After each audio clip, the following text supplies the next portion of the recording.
Selamat datang dalam diskusi kita hari ini yang mengangkat sebuah pertanyaan penting dan relevan di era moden. Apakah agama masih dibutuhkan dalam masyarakat moden?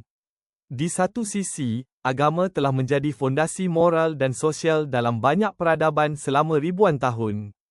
Ia memberi makna, komunitas dan arah hidup. Namun di sisi lain, sebahagian orang berpendapat bahawa seiring berkembangnya ilmu pengetahuan, teknologi dan kesedaran sosial, peran agama mulai tergesa atau bahkan dianggap tidak lagi relevan. Hari ini, kita akan mendengarkan dua perspektif dari sudut pandang TIS yang melihat agama sebagai pilar penting dalam membentuk nilai dan identitas masyarakat. Dan dari sudut pandang etis yang percaya bahawa nilai-nilai kemanusiaan bisa berkembang tanpa bergantung pada agama. Mari kita dengarkan dengan fikiran terbuka dan hati yang siap untuk memahami. Saya percaya bahwa agama adalah fondasi moral dan sosial yang sangat penting bagi masyarakat. Ia bukan hanya tentang ibadah, tetapi membentuk nilai-nilai seperti kasih, kejujuran, dan tanggung jawab.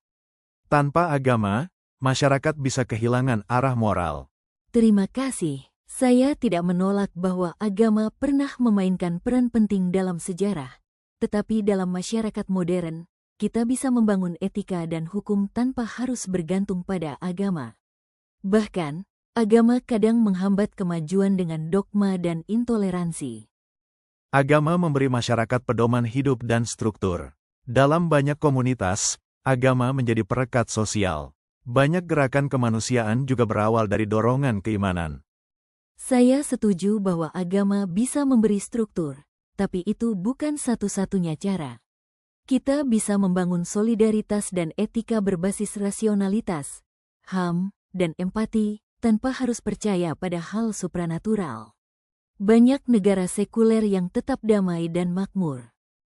Tapi bagaimana masyarakat bisa tahu apa yang baik dan jahat jika tidak ada standar moral absolut? Kalau semua ditentukan oleh manusia, bukankah itu rawan berubah dan disalahgunakan?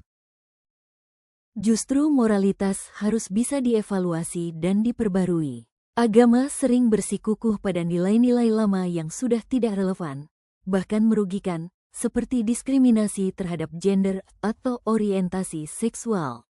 Kita perlu moral yang bisa tumbuh bersama pengetahuan. Namun, agama bukan musuh perubahan. Banyak tokoh agama juga memperjuangkan keadilan dan perdamaian. Agama mengajarkan belas kasih dan pengampunan, sesuatu yang jarang ditemukan dalam sistem sekuler yang kaku.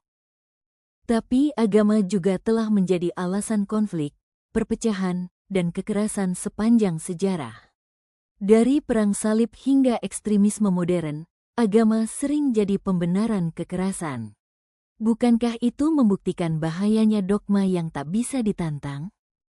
Itu bukan salah agamanya, tapi interpretasi dan ego manusia. Nilai inti agama sejati adalah cinta dan kedamaian. Justru ketika manusia menjauh dari nilai spiritual, mereka jadi lebih brutal dan egois. Tapi kalau kita bisa punya nilai cinta dan damai tanpa agama, mengapa tidak fokus ke substansinya saja? Kita tidak perlu sistem kepercayaan yang sulit diverifikasi untuk menjadi manusia yang baik. Agama bukan hanya sistem kepercayaan, tapi sumber harapan, makna, dan arah. Dalam masyarakat yang semakin kacau, agama bisa jadi cahaya penuntun.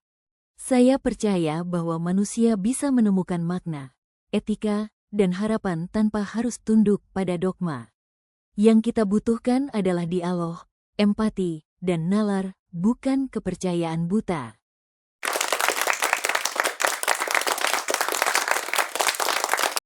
Terima kasih kepada para pembicara atas pemaparan yang penuh wawasan dan kejujuran. Perdebatan ini menunjukkan bahawa pertanyaan tentang relevansi agama bukan hanya soal kepercayaan, tetapi juga menyentuh aspek sosial, budaya, dan kemanusiaan. Apakah agama masih dibutuhkan? Mungkin jawabannya berbeza bagi setiap individu dan setiap masyarakat. Yang jelas, kita semua menginginkan dunia yang lebih adil, damai, dan bermakna. Dan entah melalui iman, akal, atau kombinasi keduanya, tujuan itu tetap menjadi milik bersama. Sampai jumpa di diskusi berikutnya. Terima kasih dan tetap berfikir kritis, terbuka, dan penuh rasa hormat.